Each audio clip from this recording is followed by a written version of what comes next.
Mula dito sa fish pond ng M&E Game Farm ay makikita sa bandang likod ang kanilang barn houses and range area. At meron ding iba pang range area dito sa kabilang side. At doon sa sinabi ko sa intro video na ang mga facilities dito ay modernized and well budgeted, ay ito na ang isa sa mga doon. Bago ako pumuntang Cebu, kabilin-bilinan talaga ng husband ko na ikutin ko ang kanilang mga barn houses and mga range area dahil ang gaganda talaga, and hindi siya nagkamali dahil ngayon lang ako nakakita ng ganitong klase ng barn house. Pinag-isipan talaga ang pagkagawa and ginastusan talaga. Pasensya din po sa boses ko dyan sa video dahil super paos ako nung nandun ako sa Cebu. Asa ka nakakita o concept ani sir? Saan ka nakakuha? Sa'yo lang sir? Idea.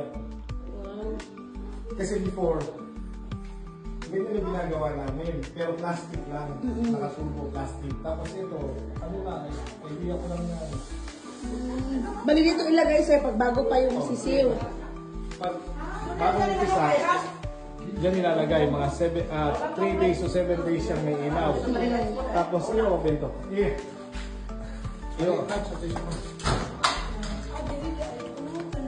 Dapat 16 kaya nga ni kabar ko, brother. 16? 16 ka bro. Maat na siya pag after 7 After 1 days. week. After 1 week, Dami nga na kasi siya. ano man to?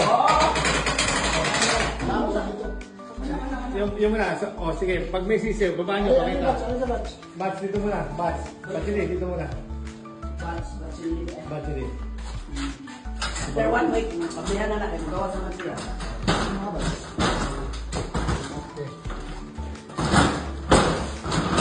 May ilaw yan. Tawag dito. Day 1 hanggang Day 7. day 7. Nandyan. After day 7, Julie, ito, bubuksan. Buksan na sila, kaya suroy naman sila din sa bus. Sumusuri na sila dyan. O, tumawan sila, masod sila. Pag malamigan sila, babalik sila dyan. Ngayon, once na makakahapon na sila, okay na, naka-adopt na sila dito sa labas. Sa weather sa labas. Ngayon, ang gagawin dyan, iangat na. Julie, titikupin na yan para hindi maiputan ba, maitilan. Sir, capacity, kaya mag-handle ng 1,000. So, Hindi kayo 1,000, mga 500. Pero kung 1,000, pwede naman, ibukas mo na lang. Musuod lang naman sila pag mainit. Kaya rin sila 1,000. sa kami, Hindi, ito muna. Tapos, after na, makatikod na yun, ito naman na ibababa para makabatog sila. Makabayan mo dito. Pati ito, ibababa dito. Hapunan. Sarado. Oh, pwede hapunan. Ito. Yun naman. Yan naman ang ano. Oh. Kami may excited po. Kaya hapunan ako lang nag-vlog. Pero, Ano na rin, nasira yung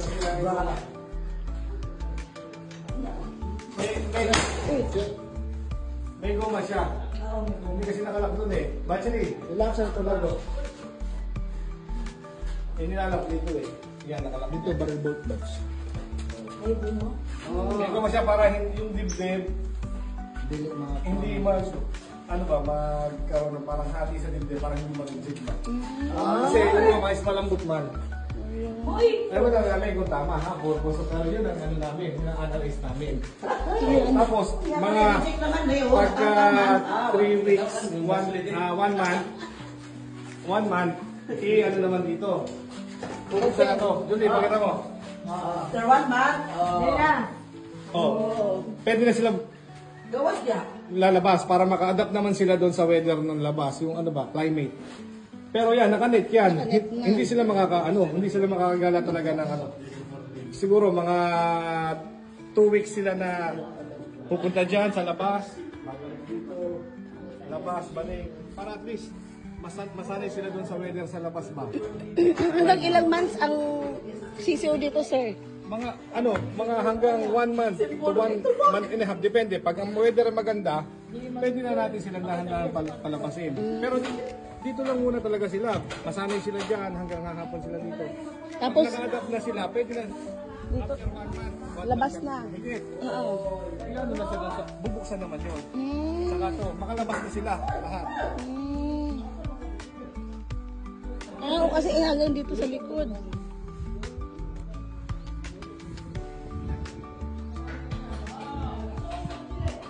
Ilang square meter ito, sir? Itong Ilang square meter to doon? 20 by 30. O 20 by 30. 20 feet by 30 feet. Oh, 20 feet by 30. 20 feet by 30. Diba? Nanti tayo, amo ba? Kaya natulungan man ako limang dito, mga awa, mandakon.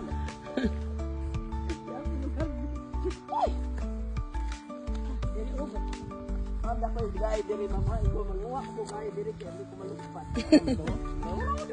Ay oh. Napadi ka payas pas tinula ma'am. Payas, iba tambok eh. Iba na tambok.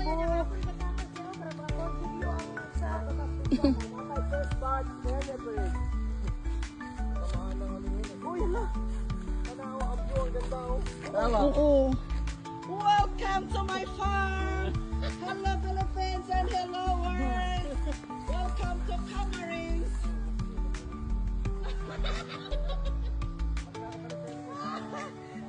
Balata si istorya was buhat.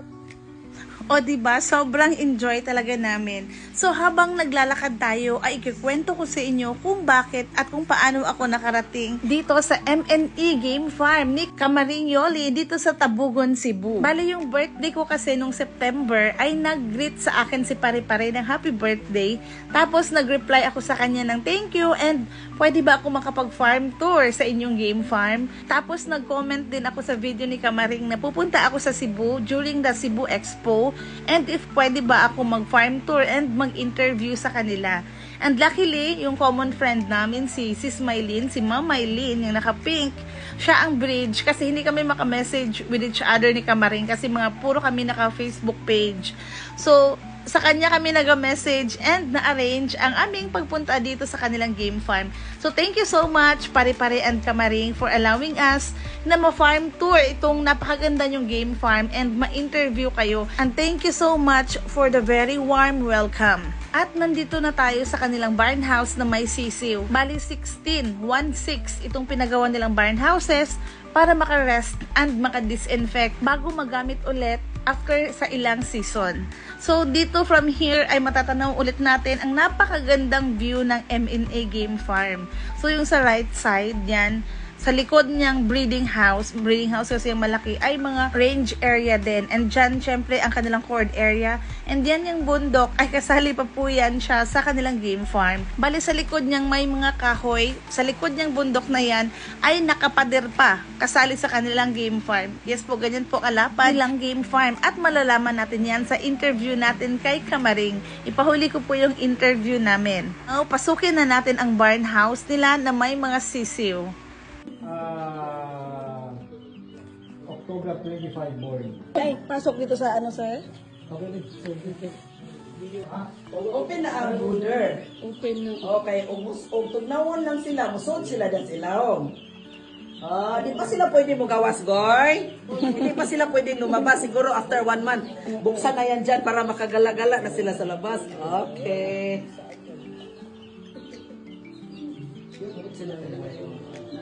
Maganda rin talaga na ilagay sa ibabaw yung ang ano dapat natin kasi hindi masyadong makapal. Kasi masyado yung makapal kasi. Batch, hindi ba? Okay, down. Dunga ng batch, dunga. Kasi black map ba ba? Kasi malalaki na sila. Pag malalaki na sila, ibababa lang ito. Ibababa itong ano na to, itong ano nila hapunan. Mga 1 month. Mga 1 month. Hindi ba, yung mga How many 2 months months? sila, 2 months. 2 months? So, dako-dako na sila. Dito lang. Isasabay. May hapunan din sa labas. Kasi hindi kami, Napuyapunan din ayaw sila. na yung pahapon sa puno. Kasi pag sa puno, kung meron sa puno, may balahin mo na sila, sabi makasurvive o naman. Pero once na ilang days na tuloy-tuloy ang ulan, magkakasapit na sila. Based sa experience namin. Dito sa kalima namin, hindi ko sure sa iba. Pero dito sa hindi na baba. Kasi silang mo, pero walang walang luma. Susunod, papasok na lang. Nakatulog na dyan. Kilala ko na, dyan na sila. Dyan sila hahapon. doon sa gilid, lahat merong silang Hapunan. Meron Sa silang- labas, may hapunan. Sa likod, so... Ngayon, after ng yung harvest. Ganyan. O sige, ako paano gagawin? Ako, kaya na siguro sweldo ka lahat ay. Times 3 ang bonus karong December, no? Kahit hindi December, may laging bonus. Ano, dagko na mga piso. Luto. Kung pwede na silang lumabas dyan, maganda ang lima, dahan-dahan na silang Bulabas niya sa init pa. Mainitan sila. Lahat sila mahapo sa labas. Basta marunong sila maghapon dito, tatanggalin na ito, iangat. Angat na lang. Para hindi maiputan ba yung So, minute. Kasi maraming langaw dito eh. So yung langaw hindi pa nakapasok dito. sa ibabaw. Minute. Kana close yun na diya dayo nang kini na sila screen kini. Ana dili kasod para mapahali. Kasi may farm dito. Pag nag-harvest sila, maraming langaw. Yung mga pangkatoy ba? Poultry. Mural pa lang. O habok. Grabe nakahapog. Na-amaze din ba kayo sa ganda ng kanilang brooder, ng kanilang barn house, ng kanilang range area? Dito ko lang nakita ang ganyang klaseng facility. Pinag-isipan talaga ang paggagawa at binadgetan talaga. Yung nakikita natin ngayon na building, yan ang kanilang breeding house. And i-part 2 natin yan. Bukas ko po ipopost ang part 2 ng ating farm tour. At ipapahuli ko ang aming interview, ang aming nakakatuwang interview ni Kamaring Yoli. Pasensya pala at hindi nyo ako nakita sa ating farm tour video. Wala kasi akong videographer and ako lang yung nagvi-video. Kaya mas inuna kong ipakita sa inyo ang kanilang facilities kaysa aking sarili. So hanggang dito na lang ating video. Laging tandaan na kapag may itinanim, may aanihin and matuto tayong mag-breeding kasi pag may maraming itlog, maraming manok, mas maraming pagkakakitaan. Thank you so much for watching and God bless everyone. Bye!